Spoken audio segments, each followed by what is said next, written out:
ఆధార్తో voter ID లింకుకు green signal వచ్చింది. త్వరలోనే ఆధార్తో ఓటర్ ఐడి అనుసంధానం చేయనున్నారు. పలు శాఖల కార్యదర్శులతో సమావేశం నిర్వహించిన ఈసీ ఆధార్ ఓటర్ ఐడిని లింక్ చేయాలని నిర్ణయించింది. సాంకేతిక అంశాలపై త్వరలో UIDAIతో సంప్రదింపులు జరపనున్నారు. ఆర్టికల్ 326 ప్రజా ప్రాతినిధ్య చట్టం 1950 సుప్రీంకోర్టు తీర్పుకు అనుగుణంగా లింక్ చేయనున్నారు.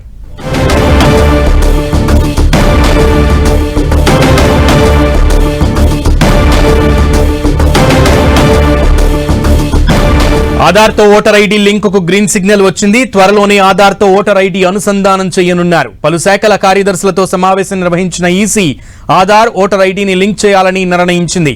సాంకేతిక అంశాలపై త్వరలో UIDAIతో సంప్రదింపులు జరపనున్నారు. ఆర్టికల్ 326 ప్రజా ప్రాతినిధ్య చట్టం 1950 సుప్రీంకోర్టు తీర్పుకు అనుగుణంగా లింక్ చేయనున్నారు.